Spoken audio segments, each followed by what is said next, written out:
¿Cómo están todos? Bienvenidos un día más a UCI Salud. Mi nombre es Diego Vargas Torres. Yo soy Sofía Rivadeneira y el día de hoy vamos a hablar sobre cardiología. Así es, vamos a hablar de algunas patologías que están dedicadas netamente al corazón, la mayoría de ellas infecciosas. ¿Sí? Así que sin más, vamos con la primera nota.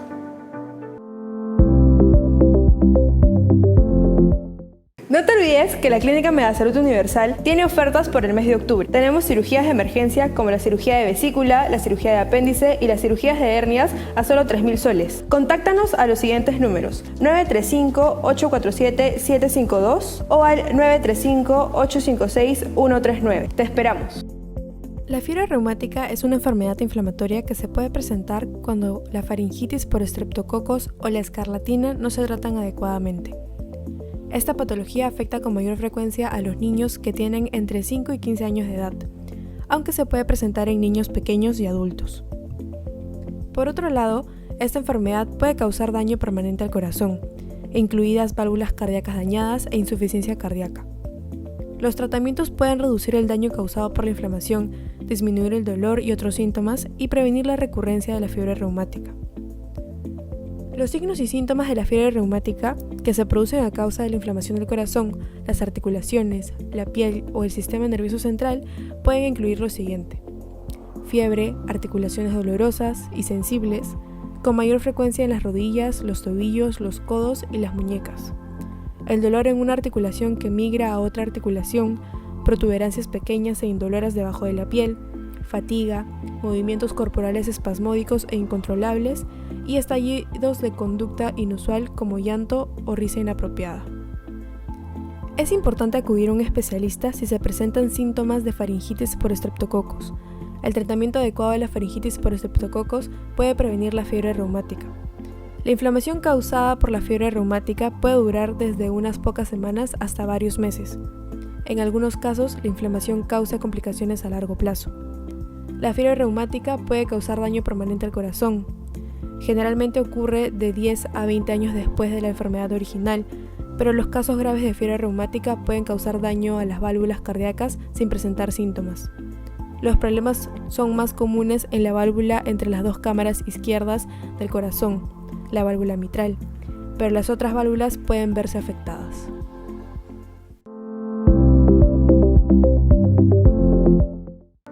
Entonces, como vimos en la nota, el primer tema del día de hoy es la fiebre reumática, ¿no? ¿Qué es lo que sucede en la fiebre reumática? Usualmente se produce porque hay una infección en el sistema respiratorio alto causado por una bacteria, ¿no? Entonces, el cuerpo va a reconocer esta bacteria, va a crear anticuerpos, pero esta bacteria tiene un componente que es muy parecido a las células del cuerpo.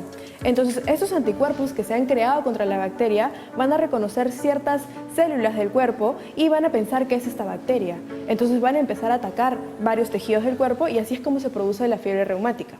Entonces, la fiebre reumática se puede decir que es una complicación de una gripe, en este caso causada por una bacteria, ¿no? Usualmente es muy común entre los niños de 5 a 15 años y suele causarse de 2 a 4 semanas después de la gripe. Así es, como nos explicaba Sofía, la fiebre reumática es causada por una bacteria, el estafilococo beta hemolítico, ¿no? Entonces hay que tener en cuenta de que esta bacteria va a ingresar, se va a ubicar a nivel de garganta, ¿no? Y va a causar una faringitis. Ahora, nosotros cuando exploramos, o los médicos cuando exploran la garganta, ¿no? Generalmente la garganta va a estar completamente roja, pero si los médicos logran encontrar presencia de pus en esta garganta, es decir, puntitos blancos o secreción blanca que es pus, vamos a pensar en un componente bacteriano y es ahí cuando el paciente debe recibir un tratamiento antibiótico inmediato. ¿Por qué? Porque como explicó Sofi, esta infección por esta bacteria se puede complicar y puede llegar a ser una fiebre reumática. No es que sea muy común, ¿no? Tampoco es tan escaso, pero sí se dan casos de fiebre reumática y eso, la fiebre reumática va a tener complicaciones no solamente a nivel del corazón, sino también de otros órganos, ¿sí? Por ejemplo, para nosotros poder diagnosticar una fiebre reumática se tienen que cumplir ciertos criterios, ¿no? Llamados los criterios mayores y los criterios menores, ¿no? Entonces tú para poder diagnosticar una fiebre reumática tienes que cumplir con 2 criterios mayores y un criterio menor, ¿no? Entonces, ¿cuáles son los criterios mayores? Primero que nada, hay algo que se llama carditis. La carditis es la inflamación del corazón, ¿no? Esta fiebre reumática va a causar de que el corazón se inflame, se hinche más de lo normal, ¿no? A eso se le llama carditis. Otra cosa que pasa son las famosas artritis. Las articulaciones se empiezan a inflamar. ¿Por qué? Porque estas células que empiezan a imitar a la bacteria, esos anticuerpos que las están atacando, no solamente se quedan en el corazón o en la garganta, sino que migran a las articulaciones, ¿cierto? Entonces se va a provocar una inflamación de esta misma articulación, ¿no? Otro criterio que puede existir es la corea de Sydenham, que ya la va a explicar Sofía en un ratito, ¿no? Que tiene que ver con un comportamiento del sistema nervioso central, ¿no? Hay otros criterios mayores, pero sería explayarnos un poquito más, ¿no? Pero básicamente esos tres. La carditis, la inflamación del corazón, ¿sí? El corazón se inflama, se pone más grande, más edematoso, ¿no? Número 2, la artritis, ¿no? La inflamación de las articulaciones, que generalmente no solamente una, sino son varias, ¿no? La poliartritis.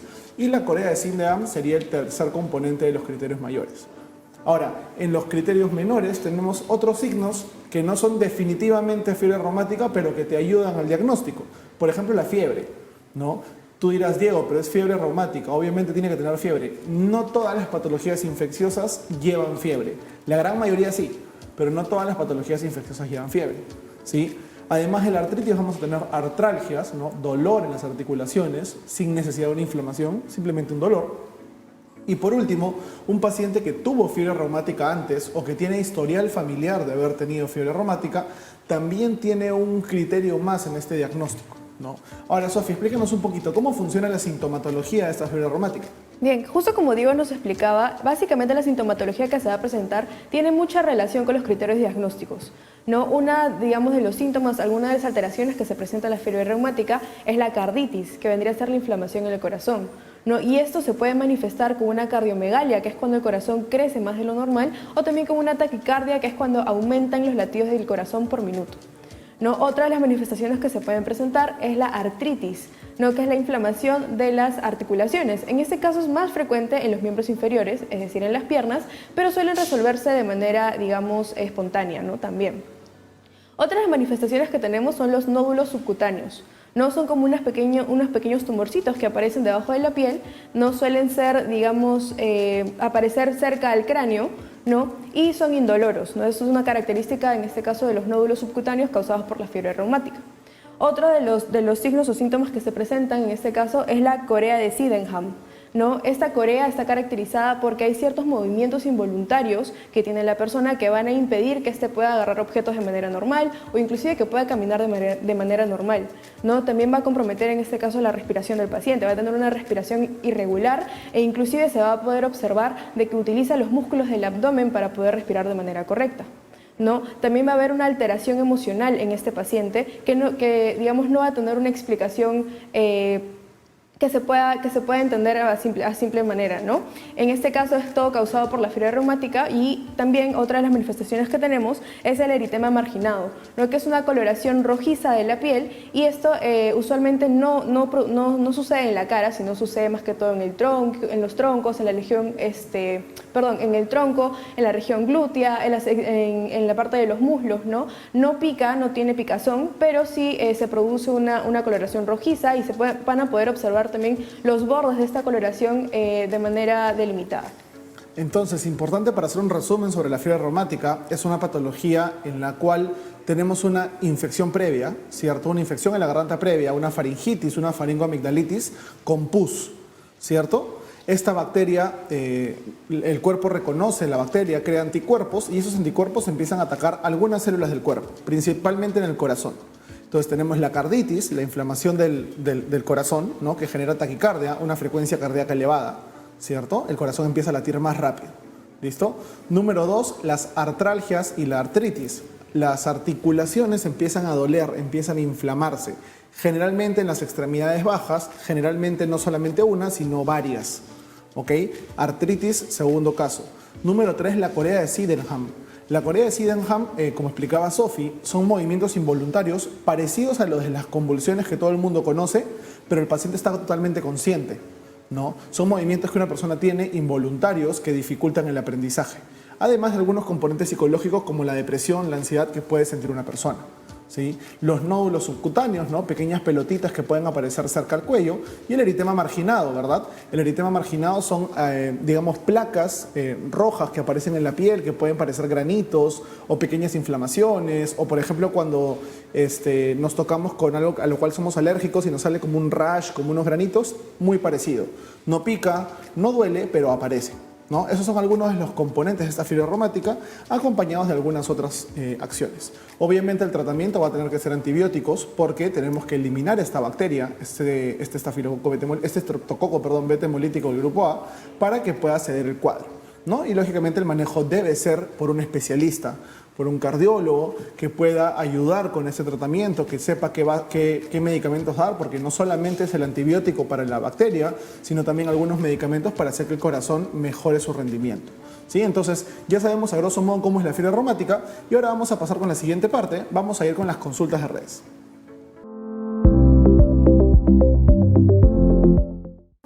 Bien, antes de empezar con nuestras preguntas de redes, queremos decirles de que nos pueden encontrar en Facebook y en Instagram como UCI Salud. Nosotros siempre estamos muy contentos de poder contestar sus preguntas, de poder aclarar las dudas que ustedes tengan, y recuerden que nos pueden escribir en cualquier momento. La primera pregunta que tenemos es, ¿la fiebre reumática es hereditaria? Bien, buena pregunta. La fiebre reumática no tiene un componente hereditario. ¿Por qué? Porque es una infección. Es algo que yo adquiero, ¿no? Es algo que yo cojo en la naturaleza. Las enfermedades hereditarias generalmente son enfermedades en las cuales yo no puedo contagiar, ¿cierto? Por ejemplo, una infección. ¿No? Una infección yo no la puedo contagiar, por lo tanto no es una enfermedad hereditaria. En cambio, la diabetes, en cambio la hipertensión, por ejemplo, son enfermedades que no se contagian, sino que se heredan o se adquieren, ¿sí? En este caso, la fiebre reumática no es una enfermedad hereditaria, es una enfermedad causada por una bacteria, la cual yo adquiero en el ambiente y hace una enfermedad en mi cuerpo, ¿sí? Así que no es hereditaria. La segunda pregunta del día de hoy es, ¿cómo se puede prevenir la fiebre reumática? Bien, esa pregunta también es muy importante porque hay que tener en cuenta de que la fiebre reumática se produce debido a una faringoamigdalitis bacteriana, ¿no? En este caso, lo ideal sería tratar esa faringoamigdalitis de manera oportuna, eliminar la bacteria para evitar de que estos anticuerpos que se están produciendo, digamos, ataquen a nuestro cuerpo, ¿no? Pero, sin embargo, a pesar de que se trate de la faringoamigdalitis de manera oportuna, nosotros no sabemos muy bien cómo es que va a reaccionar nuestro sistema inmune ante, digamos, esta inflamación, ante esta infección. Entonces puede ser posible de que a pesar de que se recibió un tratamiento de manera oportuna, se produzca la fiebre reumática. Entonces lo ideal es tener mucho cuidado, no entrar en contacto con personas que estén, digamos, con una infección respiratoria porque nos podrían contagiar también. La tercera pregunta que tenemos es, ¿la fiebre reumática es contagiosa? Bien, en sí la fiebre reumática no es contagiosa. ¿Por qué? Porque acuérdense que es una infección previa y nuestro cuerpo genera anticuerpos que atacan a nuestro propio cuerpo. Entonces, esos anticuerpos no se pueden trasladar a otra persona, no se pueden contagiar. Lo que sí puedo contagiar es la faringoamigdalitis, ¿cierto? Si yo tengo una bacteria en la garganta, la puedo contagiar a otras personas. Si yo hago fiebre reumática, no quiere decir de que ellos la vayan a hacer. Va a depender del componente del organismo de cada persona. Entonces, es importante, la fiebre reumática se adquiere después, es una complicación de una infección bacteriana en las amígdalas, en la faringe, ¿cierto? Si se trata adecuadamente, se trata a tiempo, las posibilidades de que tenga una fiebre reumática son mucho menores, ¿sí?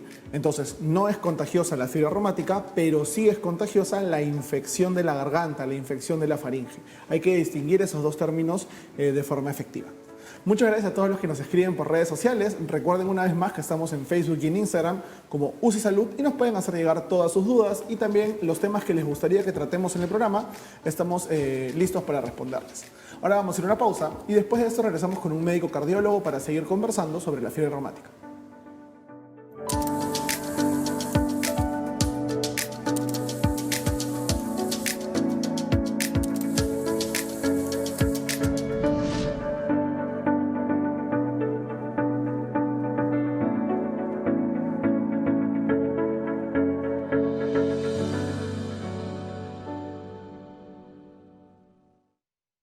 No te olvides que la Clínica Megasalud Universal tiene ofertas por el mes de octubre. Tenemos cirugías de emergencia como la cirugía de vesícula, la cirugía de apéndice y las cirugías de hernias a solo 3.000 soles. Contáctanos a los siguientes números: 935-847-752 o al 935-856-139. Te esperamos.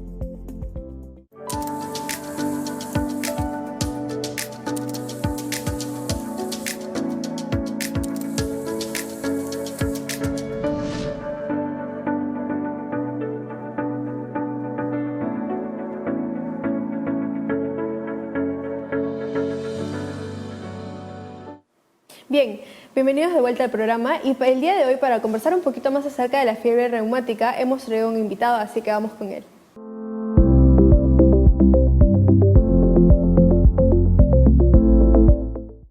Así es, vamos a conversar un poquito más acerca de la fiebre reumática, patología muy importante, y para eso está con nosotros el doctor Marcio Guillén. Él es médico cardiólogo de la Clínica Megasalud Universal. Doctor, bienvenido al programa. ¿Cómo están? Buenas tardes, un gusto acompañarlos. Buenas tardes, doctor. Muchas gracias por darnos un poco de su tiempo para conversar con la gente acerca de la fiebre reumática. Hemos venido conversando en el bloque anterior un poco la definición, un poco los signos y los síntomas de los pacientes, ¿no? Y doctor, queríamos preguntarle acerca de la fiebre reumática, ¿qué tan frecuente es en nuestro país y más o menos cuál es el manejo que se le da? La fiebre reumática es una enfermedad consecuencia de una infección bastante común, que es generada por el estreptococo beta hemolítico del grupo A. Un poco compleja el nombre del germen, pero es uno que causa muchas veces infecciones en las vías respiratorias superiores. Consecuencia de ello, van a haber personas que pueden desarrollar fiebre reumática, o las que simplemente tienen una dolencia en la garganta y nada más. La importancia en países subdesarrollados es muy importante, siendo muy prevalente como cualquier infección respiratoria de vías superiores. Si nos vamos a abarcar a lo que es fiebre reumática, vamos a ver que sucede sí con relativa poca frecuencia, porque las consecuencias no son inmediatamente con la infección respiratoria. Tiene un tiempo de espera, unas 3 semanas, un mes, para que se puedan generar los síntomas de fiebre reumática aguda, si se pueden generarse. El tratamiento siempre va a depender de qué tipo de consecuencia que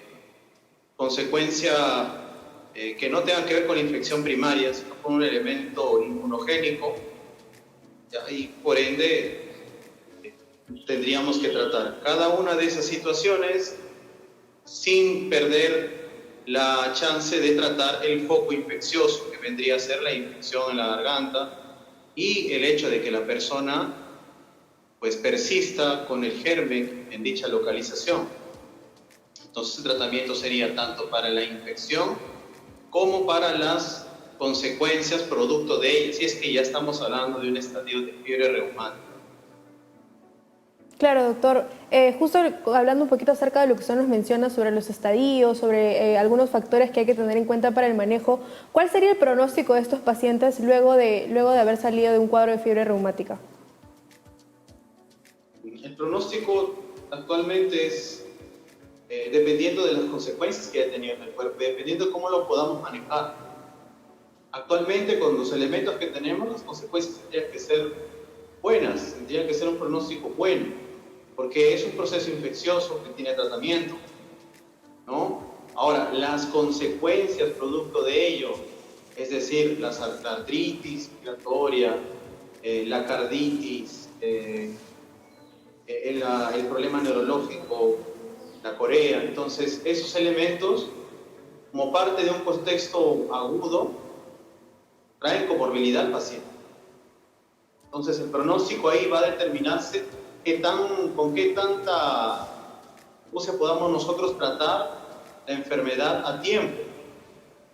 Dar el antibiótico como prevención, la prevención primaria en este caso, dar el antibiótico cuando ya exista la infección, y si es que el paciente tuviera ya una consecuencia como las que les he mencionado, pasaría a recibir la prevención secundaria. Si son personas que durante años van a tener que recibir antibiótico porque de tener una recidiva en dicha infección, las consecuencias inmunológicas ya generadas por la fiebre reumática inicial van a ser peores. Y eso tiene como consecuencia personas jóvenes, entre 30 a 40 años, con dolencias que implican una solución quirúrgica en muchos casos, o quedan ya discapacitados en caso de problemas neurológicos. Claro, doctor.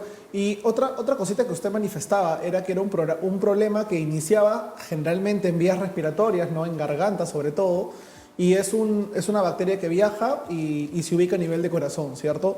Entonces, no en todos los casos de una infección en la garganta por estafilococo beta hemolítico del grupo A, se va a ver la fiebre reumática. ¿Qué determina de que a mí, que me infecté la garganta, me dé fiebre reumática? ¿Hay algún patrón que se sigue? Miren, aquí lo importante es saber que no es que el germen viaje y se localiza en determinados lugares. Una cosa es la infección, la faringoamigdalitis, producto de este estreptococo. Y lo otro es entender que las consecuencias generalmente son producto de un problema inmunológico. Problema inmunológico que deviene tanto del hospedero, nosotros, que tengamos la predisposición genética de desarrollar este tipo de problemas, como que el germen también, o casualidad, tenga mucho lo que se denomina la proteína M, que está localizada como una proteína en la membrana del estreptococo. Es decir, no toda infección por estreptococo beta hemolítico, el grupo A, te va a generar una fiebre reumática. No todos los pacientes también, a pesar de estar expuestos a dicho germen, van a desarrollar. Hay elementos genéticos ya establecidos que determinan que una persona pudiera tener la predisposición. Y también ya se conoce qué tipo de germen es y también cuáles son los subtipos que generan el problema. Pero el detalle es que estamos hablando a gran escala. La posibilidad de hacerle un test a todo el mundo, la posibilidad de diagnosticar literalmente, genéticamente, que esa persona tenga predisposición y que el germen a la vez tenga justo la chance de poder generar la fiebre reumática. Ante eso, la política de salud pública lo que nos dicen son que hay que diagnosticar de una manera adecuada una infección respiratoria vía superior de tipo bacteriano y por ende que recibe el tratamiento adecuado. Si es que es el caso, con un hisopado. En un mundo ideal sería eso. Detectamos esto, damos antibiótico y listo. Lo que debió ser una infección de la garganta siguió su curso como tal, se resolvió y obviamente evitamos los problemas de esta enfermedad. Esto era muy prevalente antes de la llegada de los antibióticos. Incluso en nuestro medio actualmente hay muchas personas que vienen del interior del país donde no hay una total cobertura del servicio de salud, lamentablemente, donde aún nos falta llegar, y vemos que ahí se pueden ver las consecuencias de la fiebre reumática a nivel del corazón, por ejemplo. Son los pacientes que ya antes habían en mayor cantidad, pero poco a poco van desapareciendo, poco a poco eso está cambiando. ¿Por qué? Porque también ahora la antibioterapia se da a pasto, no siendo la manera más correcta. Necesitamos un diagnóstico adecuado primero, es lo que nos saltamos, pero entonces es factible resolverlo de una manera temprana. Claro, doctor, importante eso, ¿no? Saber de que antes, y es un término que hemos tratado antes en el programa, ¿no? La evolución, de que antes esta enfermedad, además de ser muy prevalente, había mucha gente que se complicaba por ella, ¿no? Y ahora con el uso correcto de los antibióticos, con las nuevas investigaciones que se van dando, los médicos, generalmente los cardiólogos, pueden dar un mejor tratamiento y los pronósticos, como usted mencionaba, del paciente son mucho mejores ahora, ¿no? Doctor, le queremos agradecer por su tiempo en esta ocasión y lo queremos comprometer para el siguiente bloque para conversar un poquito más. Muy amable, listo, para ayudarles. Muchísimas gracias al doctor por estar con nosotros el día de hoy. Y ahora vamos a pasar a nuestro siguiente bloque. Vamos con el bloque COVID.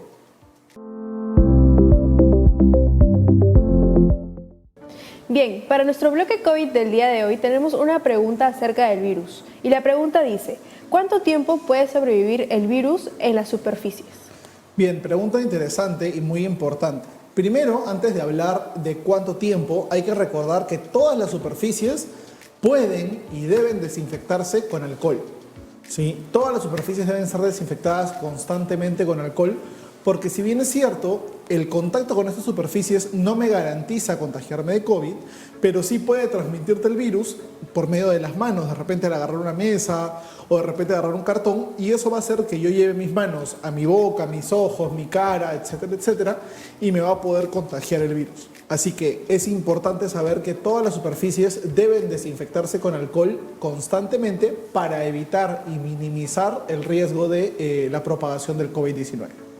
Claro, ahora, digamos, el tiempo de vida del virus en las superficies va a depender del tipo de superficie, ¿no? Hablando, por ejemplo, del plástico y del acero inoxidable, el virus puede estar hasta 72 horas, digamos, ahí en las superficies, y si es que nosotros entramos en contacto con esas superficies mientras el virus está ahí, podemos llegar a contagiarnos. ¿Qué otras superficies hay, Diego? Ahora, también podría ser una superficie de cobre. La superficie de cobre, según la OMS, puede soportar o puede albergar el virus hasta 4 horas. ¿No? Lo cual es diferente, por ejemplo, a una superficie de cartón, por ejemplo, en los deliveries, ¿no? En estas famosas comidas rápidas que nos llevan cartón, ¿no? El virus puede vivir ahí hasta 24 horas. Entonces es importante desinfectar estas superficies, el cobre, el plástico, el acero, inclusive también el cartón, cada vez que tengamos contacto con ellas para evitar la propagación del COVID. Nuevamente, no es que nosotros toquemos una de estas y ya nos infectamos, sino que tenemos que llevarla a nuestra boca, a nuestra nariz, a nuestros ojos, y tiene que pasar todo un proceso, ¿sí? Pero es importante prevenirlo con la desinfección.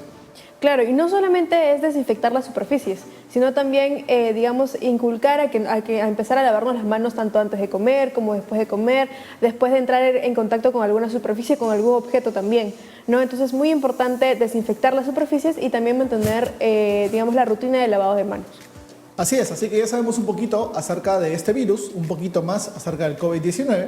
Ahora vamos a ir a una pausa y después de eso continuamos hablando un poquito más de medicina.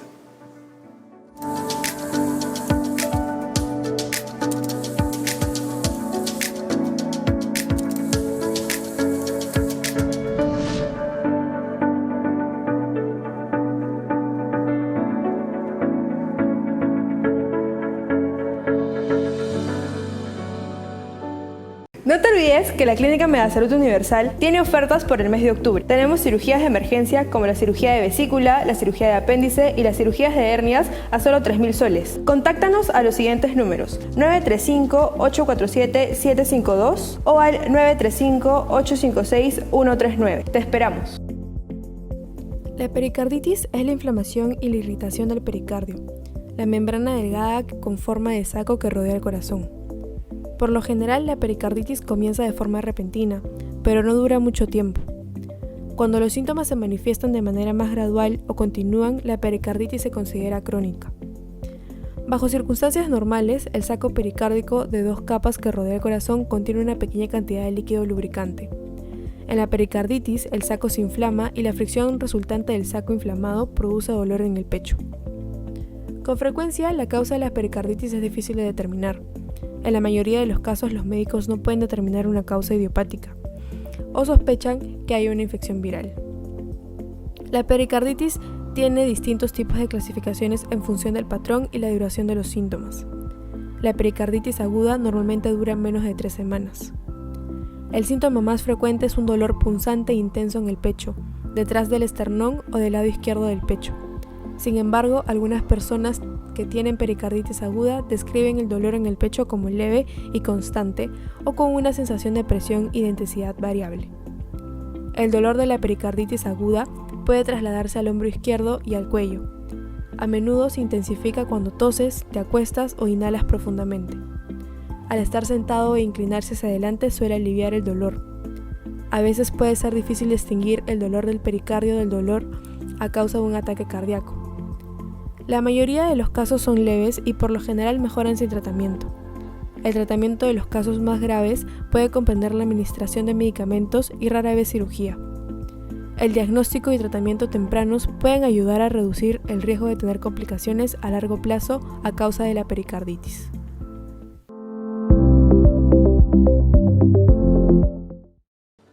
Como escuchamos en esta última nota, vamos a hablar ahora de la pericarditis aguda. Primero hay que definir qué cosa es el pericardio, ¿sí? Tenemos el corazón, recordemos que el corazón es un músculo que está ubicado en nuestro pecho, más o menos del lado izquierdo, ¿verdad? Y que bombea la sangre a todo el cuerpo. Este corazón por fuera tiene una capa, ¿sí? Una capa que lo protege, es una capa muy delgadita, transparente, que se llama pericardio, ¿sí? Pericardio, peri, cerca, cardio, corazón, está cerca al corazón. Ahora, ¿qué es la pericarditis? Sabemos que la parte de itis significa inflamación. Por lo tanto, la pericarditis es la inflamación de este saco que rodea al corazón, ¿verdad? Entonces, ¿por qué se inflama este saco? ¿Cuál es la causa? Hay muchísimas, sí, pero las dos más frecuentes son las siguientes. Primero que nada es una causa que se llama idiopática. Idiopática significa que no sabemos cuál es la razón. Hay algunas enfermedades, algunas cosas en medicina en las cuales no tenemos una explicación científica y le llamamos idiopáticas, ¿no? Porque todavía no sabemos cuál es la razón. Y es la gran mayoría de pericarditis, ¿no? La mayoría de pericarditis son idiopáticas, no sabemos cuál es la causa. Sin embargo, hay otro tipo de pericarditis que se dan por infección. ¿Qué pasa si una bacteria por medio de la sangre llega hasta el pericardio y se va a crear una reacción inflamatoria? Este pericardio se va a inflamar y tendremos la pericarditis. Entonces, para resumir, la pericarditis es la inflamación de este saco que rodea el corazón y tiene dos causas principales. Idiopática, no sabemos básicamente cuál es la causa la gran mayoría de veces, y número dos, por una infección en este sitio del corazón. Bien, ahora, justo como Diego nos mencionó, la pericarditis es la inflamación del pericardio, ¿no? Entonces, las manifestaciones o una de las manifestaciones que va a presentar esta enfermedad es el dolor. No va a ser un dolor tipo punzada, como si nos estuvieran punzando con algo, que va a aumentar al momento de que respiramos, al momento que tosemos o quizás al momento que nos vamos a echar, ¿no? Cuando la persona se sienta, usualmente el dolor suele disminuir un poquito, o también cuando, digamos, está en una posición quieta, ¿no? Ahora, algo muy característico del dolor también es de que está irradiado al cuello o inclusive también puede estar irradiado a los hombros, ¿no? Hay que tener en cuenta de que el dolor es producido debido a que, digamos, esta irritación del pericardio va a causar cierto roce y esto va a provocar el dolor. Así es, entonces también hay que tener en cuenta dentro de todo este espectro del paciente, ¿sí? De que el dolor se parece mucho al dolor de un infarto. Recordemos que en el infarto el dolor es súbito, ¿no? Es rápido, es como si te clavaran una lanza en el pecho, ¿cierto? Y es básicamente hacia el corazón, ¿no? Es un dolor repentino, súbito, que te deja sin aliento, ¿verdad? En la pericarditis, el dolor también es súbito, pero el dolor, digamos que no es tanto como una opresión en el pecho, ¿no? Es un dolor un poco distinto, es diferente, ¿ok? Ahora, este dolor incrementa cuando estamos sentados, cuando estamos en reposo, y disminuye cuando nos inclinamos hacia adelante. Por eso es que el paciente con pericarditis aguda ingresa tocándose el pecho y cada vez que se sienta se inclina hacia adelante porque ahí le calma el dolor. A diferencia de un infarto en la cual el paciente se queda sin aire, el paciente no respira, le cuesta hablar, no está todo ansioso, está con el dolor punzante o el dolor, digamos, opresivo en el tórax, ¿no? Entonces, hacer esas dos diferencias entre el dolor de una pericarditis aguda y el dolor de un infarto agudo de miocardio. Bien, ahora hablando un poquito acerca de las complicaciones que se pueden presentar, una de las complicaciones más características vendría a ser el derrame pericárdico, ¿no? El pericardio está conformado por dos capitas, ¿no? Y entre estas dos capitas hay un pequeño espacio. Entonces, debido a la inflamación que se está produciendo, se puede llenar de un líquido y esto puede producir después el taponamiento cardíaco, que vendría a ser otra complicación, ¿no? El taponamiento cardíaco es cuando se llena mucho líquido e impide que el corazón pueda bombear la sangre de manera normal, ¿no? Otra de las complicaciones que se pueden presentar es la pericarditis constrictiva, ¿no? Que es cuando hay una inflamación, digamos, muy grave del pericardio y esto va a impedir de que el corazón se pueda relajar de manera normal y por ende no va a poder bombear la sangre bien, ¿no? Y también tenemos la última complicación, que es la miopericarditis, que vendría a ser la inflamación del miocardio, que es los músculos que se encuentran en el corazón, y esto se produce por contigüidad. ¿Qué quiere decir? La inflamación que está en el pericardio va a pasarse también, va a irritar también el miocardio, y esto va también a producir ciertos problemas cardíacos. Hay que hacer hincapié en que este corazón está rodeado por esta bolsa que es el pericardio, y este pericardio está inflamado, ¿cierto? Entonces van a ocurrir dos cosas aquí y es importante tenerlo en cuenta para las complicaciones. Si ese pericardio está inflamado, quiere decir de que el corazón no se puede expandir todo lo que debería porque hay algo que lo está conteniendo, ¿no? Este pericardio justamente inflamado. Y número 2, si este pericardio nuevamente está inflamado, por contigüidad, porque está junto al corazón, esa inflamación va a ir hacia adentro del corazón y el músculo del corazón mismo se va a inflamar también.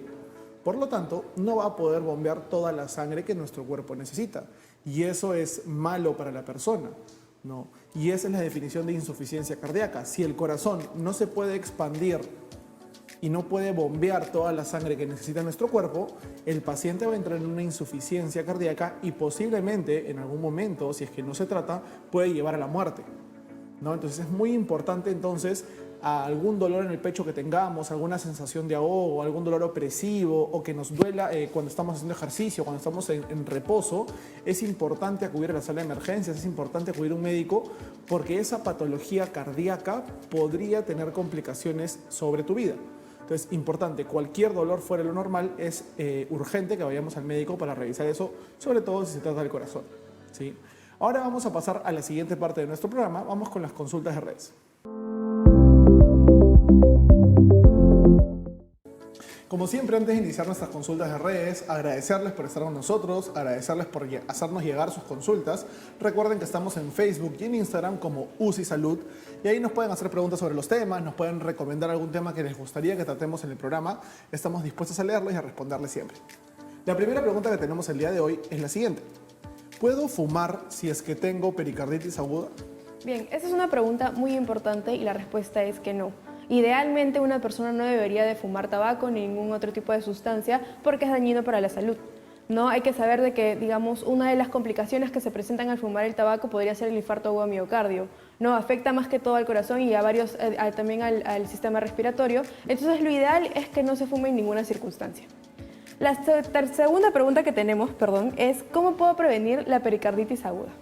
Bien, la pericarditis aguda, como sabemos, tiene varias etiologías, varias causas. La primera de ellas, y la más importante, la que dura más, o bueno, la que tiene más incidencia, es la idiopática. No sabemos la causa. Por lo tanto, si no sabemos la causa, va a ser más complicado prevenirla, ¿cierto? Ahora, en cuanto a la infección, ¿no?, que es la segunda causa de pericarditis, podríamos prevenirla de qué forma, manteniendo un estilo de vida saludable, ¿no? No fumando, no ingiriendo alcohol, ¿cierto? Teniendo una buena dieta, ¿cierto? Haciendo ejercicio. Entonces eso es lo más importante para poder prevenir, tener un sistema inmune adecuado. Y la mejor forma es haciendo deporte, comiendo sano. La última pregunta que tenemos el día de hoy es, ¿qué signos pueden indicar que tengo una pericarditis aguda? Bien, como les mencionamos anteriormente, digamos, el signo más común de la pericarditis aguda vendría a ser el dolor, ¿no? El dolor es como un tipo punzada, ¿no?, que se encuentra en la región precordial, que vendría a ser en el pecho, y se suele irradiar, digamos, al hombro y a los brazos, ¿no? Entonces, en este caso, la pericarditis, este dolor va a aumentar, digamos, con la tos o con la inspiración, que es el momento en que tomamos aire. ¿Por qué? Porque los pulmones van a crecer y van a apretar más el corazón, van a apretar más este pericardio y va a producir mayor dolor, ¿no? Sin embargo, este dolor va a disminuir al momento en el que, por ejemplo, hacemos la expiración, que es cuando botamos el aire porque los pulmones van a contraerse, ¿no? También la persona que tiene pericarditis aguda va a sentir que el dolor disminuye al momento en el que se inclina hacia adelante. Sin embargo, el dolor va a aumentar al momento que se echa boca arriba, ¿no? Entonces es muy importante tener en cuenta estas características del dolor para poder detectarlo de manera oportuna. Así es, nuevamente agradecerles por hacer sus preguntas. Recuerden nuevamente que estamos en Facebook y en Instagram como UCI Salud y ahí nos pueden hacer llegar todas las dudas que tengan, las sugerencias para futuros programas y estamos encantados de contestarles. Ahora vamos a ir a una pausa y después de ella regresamos con un médico cardiólogo para conversar un poco más acerca de la pericarditis aguda.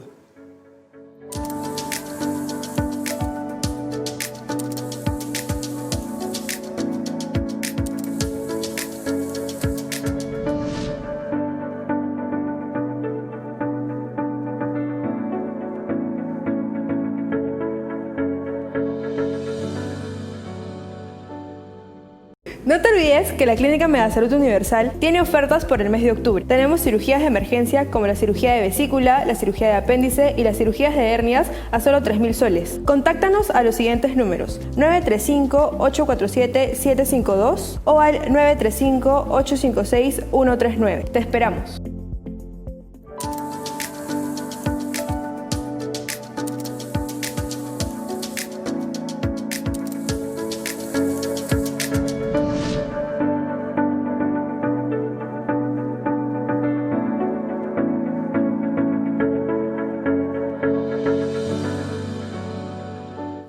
Bienvenidos de vuelta al programa. Vamos a seguir conversando un poquito más de cardiología y para eso está con nosotros un invitado. Así que vamos con esa sección, con el invitado.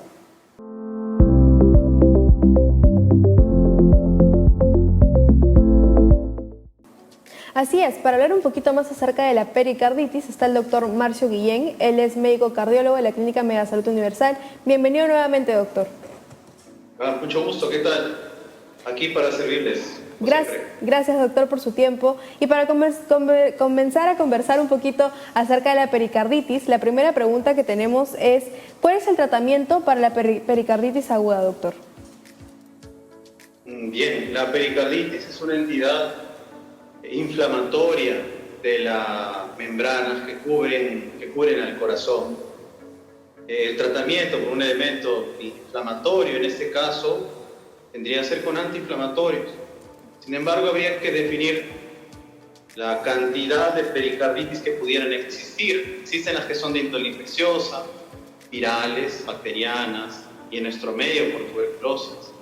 Existen las que también son producto de traumatismos, pero son producto también de neoplasias, ¿no?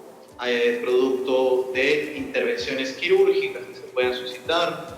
También los pacientes postinfarto de miocardio también degeneran en una inflamación a nivel pericárdico, de manera temprana o tardía. Entonces, dependiendo de la causa de la pericarditis, nosotros debemos indicar el tratamiento adecuado, ¿no?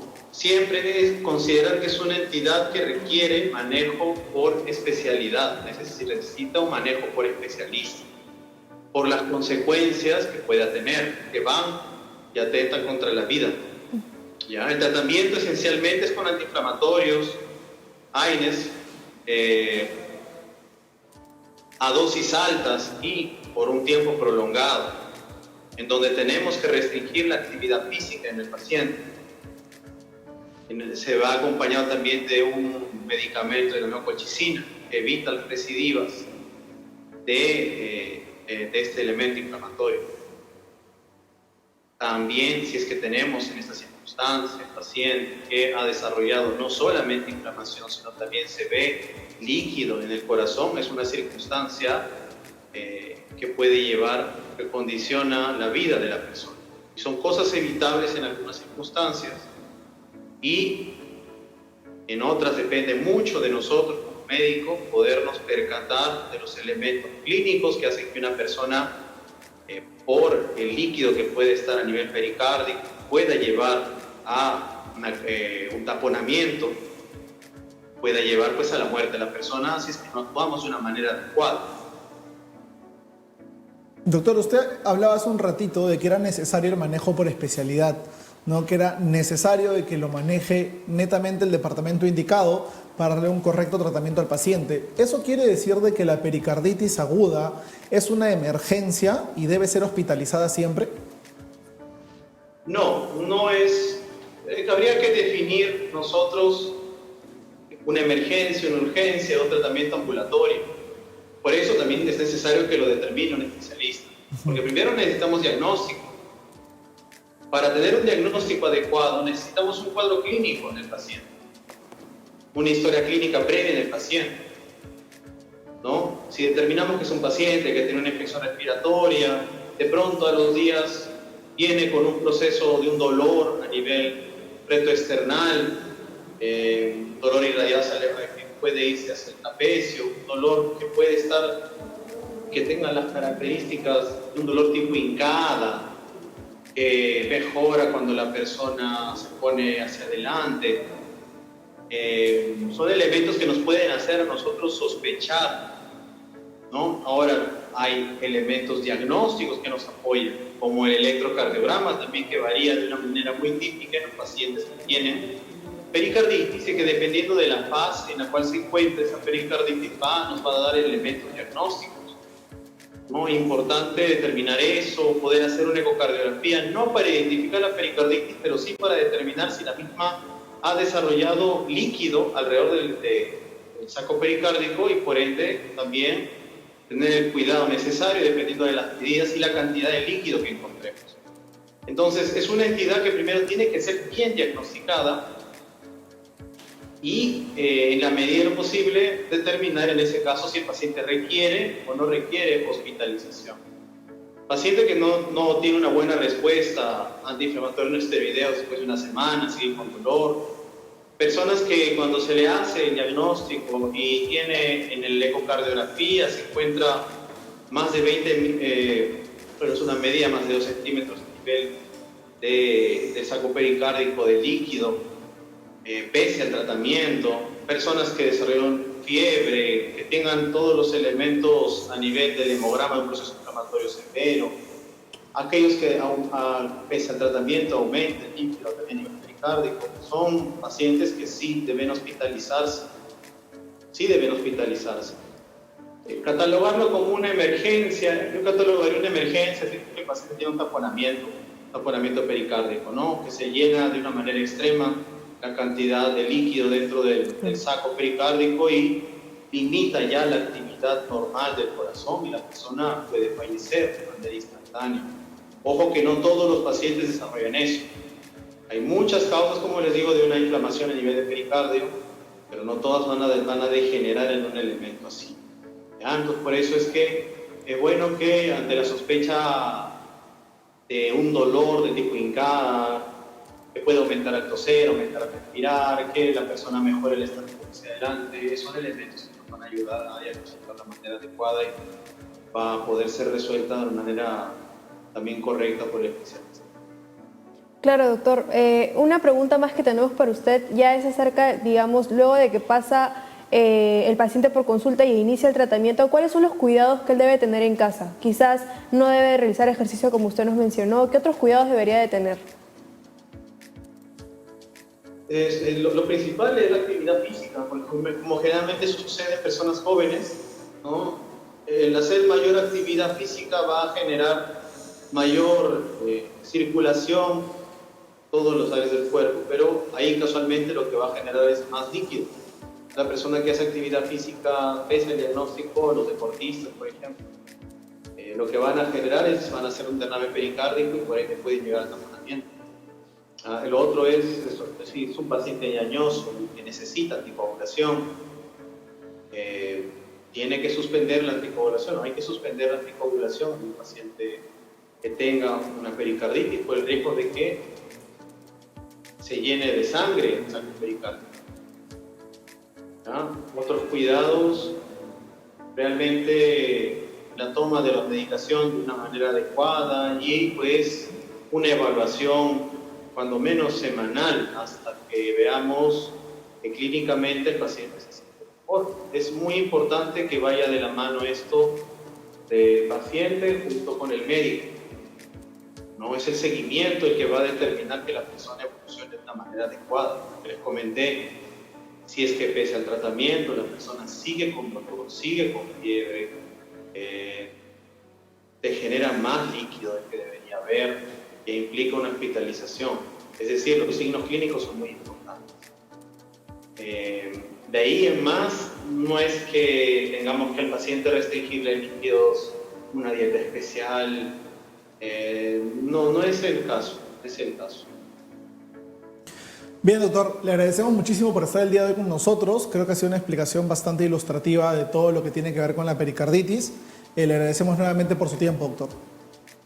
Listo, un gusto. Un gusto, doctor, poder estar con usted. Muchísimas gracias por estar el día de hoy. Y ahora vamos a pasar con la última parte de nuestro programa. Vamos ahora con el diccionario médico.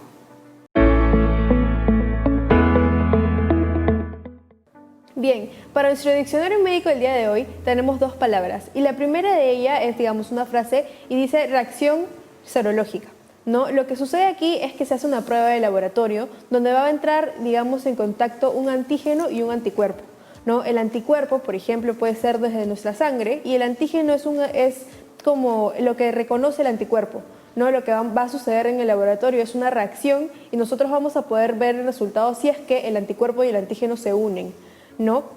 Puede, por ejemplo, formarse como un pequeño acúmulo o tal vez puede hasta formarse, digamos, de un cierto color, ¿no? Esto en realidad lo va a leer la persona encargada del laboratorio, la persona que esté realizando la prueba, pero son algunas pruebas para detectar ciertas enfermedades como por ejemplo el VIH. No, muy importante tener en cuenta de que esta reacción serológica es una reacción que se produce en una prueba de laboratorio para detectar, en este caso, si es que hay anticuerpos de un antígeno, es decir, de un virus, de una bacteria, de algún patógeno que esté dentro del cuerpo. Y la segunda palabra del día de hoy es macrocefalia. La macrocefalia hace referencia a macro, grande, y cefalia habla de cabeza, ¿no? Es una superficie, digamos, una cabeza de un tamaño más grande de lo normal. Generalmente, por ejemplo, se ven los niños con hidrocefalia, es decir, niños que tienen un exceso de líquido cefalorraquídeo, exceso de agua, del líquido en la cabeza, por lo tanto la cabeza es un poco más grande de lo normal, ¿no? Recordemos que al niño nacer se le mide el perímetro cefálico para ver más o menos de qué tamaño es y en base a eso se puede definir si es que la cabeza es más grande de lo normal o no.